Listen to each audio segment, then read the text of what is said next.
Hello hi నాన్న, నేను మీ అన్న హిస్టరీ రఫీసాన్ని. Our culture based upon agriculture. మన కల్చర్ అగ్రికల్చర్ మీద ఆధారపడి ఉంది. ఈ నేపథ్యంలో నేను, మా తండ్రి గారు, మా అమ్మగారు కష్టపడి సంపాదించినటువంటి ఈ యొక్క పొలాల్లో, మా పొలాల్లో నేనున్నాను ఈరోజు. ఒక రకంగా చెప్పాలంటే ఈ మట్టి వల్లే, ఈ మట్టిలో పండే పంటల వల్లే మనం బతుకుతూ ఉన్నాం. మా పొలం ఇంచుమించుగా అటు చూపియండి కెమెరామెన్ గారు, అక్కడ నుంచి వెనక తిరిగి అక్కడ బండి వరకు చూపించండి. మా అమ్మగారు, మా తండ్రి గారు, మేమందరం డిగ్రీ వరకు కష్టపడి పొలాల్లో పనిచేసి ఈ పొలాలను మేము సంపాదించుకోవడం జరిగింది. నిజంగా శాతవాహనులు కానీ, ఇక్ష్వాకులు కానీ, ఆనందగోత్రులు కానీ, శాలంకాయన్లు కానీ, ఎవరి కాలంలో వేగిచాళికులు కానీ రాజ్యానికి ప్రధాన ఆదాయ మార్గం భూమి శిస్తే. ఈ భూమి శిస్తు నీటి సౌకర్యం కల్పించేవాళ్ళు, కాలువల సౌకర్యం కల్పించేవాళ్ళు, ఎండాకాలంలో కేసరి పతిగడ్డ అని చెప్పి పొలాలను రీసర్వే చేయడానికి పరికరాలు వాడేవాళ్ళు. చక్రవర్తి ఏంటి అంటే అతను పృథ్వీపతి. పృథ్వీ అంటే భూమికి అధిపతి. చక్రవర్తి అనే ఆయన ఏ చరిత్రలోనైనా, ఏ రాజుల కాలంలోనైనా, ఇండియన్ హిస్టరీలో అయినా, మన దగ్గరైనా సరే. కాబట్టి ఈ భూమిని నమ్ముకోవాలి. ఈరోజు యంత్రాలు వచ్చేసినాయి. అగ్రికల్చర్లో కూడా యంత్రాల ద్వారా పంటలు వేయడం జరుగుతుంది. ఇక్కడ చూడండి, ఒకసారి చూపించండి కెమెరామెన్ గారు. బుజ్జి మినప మొక్క, చిన్న మినప మొక్క, చిన్న మినప మొక్క మా రైతు జల్లాడు ఇందులో. ఈ మినప మొక్క ఎదిగి 2-3 నెలలకి ఎదిగి ఆ తర్వాత మినుములు ఇస్తే, ఆ మినుములు తీసుకుని మనం ఆడించుకుంటే దిబ్బ రొట్లు, మినుము రొట్లు, దోశలు, ఇవన్నీ కూడా ఈ కేవలం ఈ మొక్క నుంచి మనం తింటా ఉన్నాం. ఈ భూతల్లి నుంచి మనం తింటా ఉన్నాం. ముళ్ళు ఉన్నాయి, అందువల్ల చెప్పులు వేసుకున్నాను యాక్చువల్లీ, లేకపోతే చెప్పులు తీసేసేవాడిని.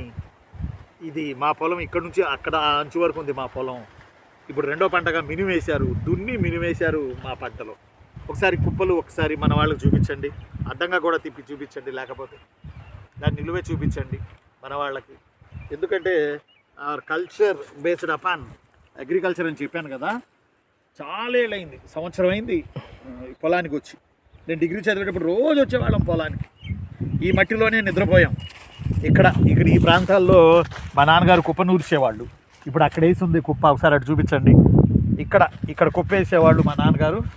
కుప్ప వేసి ఎకరం 30 బస్తాలు పండించారు మా డాడీ.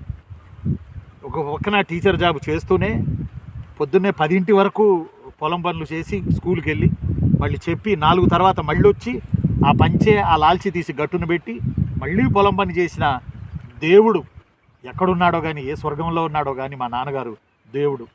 ఇక్కడే ఎప్పుడు నాకు వచ్చిన కాడ నుంచి కుప్ప నూర్చిన తర్వాత వడ్ల రాసులు ఉంటాయి కదా, ఈ వడ్ల రాసుల దగ్గర పడుకునేవాళ్ళం రాత్రి వచ్చి, నేను మా నాన్న. అడవి ఆవులని అటు నుంచి వచ్చాయి. ఇవన్నీ కూడా అడవి అన్నట్టు, ఫారెస్ట్ ఉంటుంది అటు.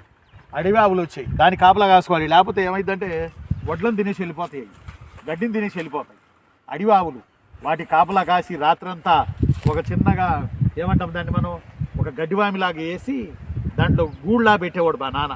అందులో రగ్గులు కప్పుకొని రాత్రి కూడా జాగ్రత్తగా ఒక పందిరిలాగా వేసుకుని పడుకునేవాళ్ళం. అప్పుడప్పుడు మా నాన్నగారు బయటకు వచ్చి అరిసేవాళ్ళు, ఏదైనా బర్రెలు వచ్చినా, ఆవులు వచ్చినా అరిసేవాళ్ళు. నేనైతే భయపడి చచ్చేవాడు. ఆ రోజుల్లో కూడా నేను బ్యాటరీ లైట్లు ఉండే, బ్యాటరీ లైట్ వేసుకొని మరీ తెలుగు పద్యాలు చదివి పొద్దున్నే స్కూల్కి వెళ్ళి టీచర్లకి ఆ తెలుగు పద్యాలు అప్పచెప్పేవాడిని.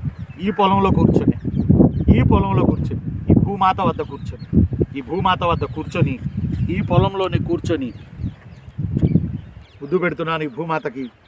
ఎందుకంటే అన్నం పెట్టే భూమాత, అమ్మా నీకు 1000 దండాలు తల్లి. థ్యాంక్ యూ నాన్న, thank you cameraman, thank you very much.